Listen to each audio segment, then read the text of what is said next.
दौरे मदीना सल्लल्लाहु अलैहि वसल्लम जी पाक ज़ात बाबरकात खे हदियतन तोहफ़तन पेश कयो से महबूब जे नूरी हथारों अम्मा बतूल सैयदा तैयबा ताहिरा फातिमा ज़हरा सलाम अल्लाह अलैहा के पेश कयो से ॾाढो आदम ॾाढी हवा के पेश कयो से ॾाढो आदम ॾाढी हवा खां वठी इमाम महदी अलैहिस्सलाम ताईं कुल मोमिनीन वल मोमिनात खे पेश कयो से कुल वलन खे पेश कयो से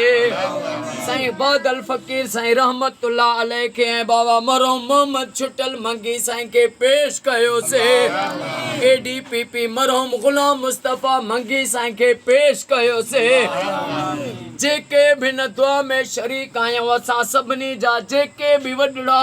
हे फ़ानी दुनिया छॾे वया लॾे वया उन्हनि सभिनी जे रूहनि खे पेश कयो से मौला सभिनी के प्यारे आका जो पाड़ो नसीब फरमा ओ मौला महबूब जे इन ऐलान ऐं फरमान जो वास्तो थी मन कुंत मौला हो फहाज़ा अलीयन मौला जंहिंजो मां मौला उन जो अली मौला आका जे इन फरमान जो वास्तो थिए साईं गुलाम रसूल मंगी साईं के डॉक्टर अब्दुल रहीम मंगी साईं के साईं जे सॼे आयाल खे कुड़ब कबीले खे क़यामत ताईं आबाद फरमा ओ मौला नबी साईं ऐं मौला अली जो वास्तो थिए ऐं गुलाम रसूल साईं जा ऐं जेके भी दुआ जा हथ खयूं वेठा असां सभिनी जा अॼु बेड़ा पार फरमा ओ मौला अॼु असां सभिनी जा ॾुख दर्द गुरबतूं दूर फरमा मौला अली जे सदके साईं अब्दुल लतीफ़ बुर्रो साहब के साईं सां जेको दोस्त गॾिजी आयो इन साईं खे इन जे बचड़नि खे क़यामत ताईं आबाद फरमा साईं अबू पोटो साईं जा बच्चा घर आबाद फरमा ओ मौला अॼु जेके भी जंहिं भी साईं वारनि खे जा मूंखे दुआ जे लाइ चयो उन्हनि सभिनी जो बेड़ो तार साईं हाकिम अली शेख साईं जा बच्चा घर आबाद फरमा जुमले सॼी जमात जा बच्चा घर आबाद फरमा ओ मौला जेके बीमार आहिनि उन्हनि खे शफ़ात फरमा जेके बे औलादी आहिनि उन्हनि खे औलाद अता फरमा जेके बेरोज़गार आहिनि उन्हनि खे रोज़ी अता फरमा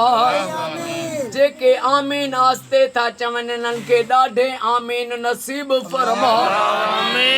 ओ मौला जलते ग़रीबतूं अची वयूं उन्हनि जो इमाम हुसैन जो वास्तो थी ग़रीबतूं दूर फरमा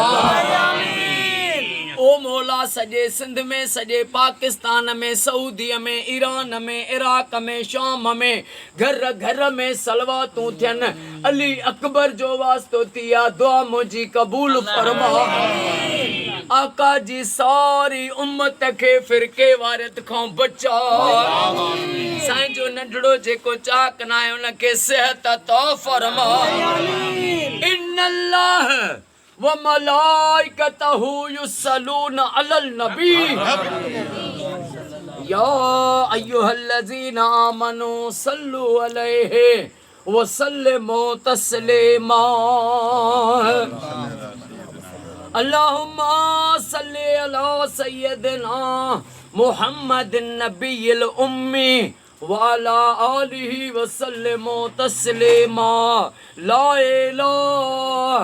इल्लल्लाह मुहम्मदुर रसूलुल्लाह नारे हैदरी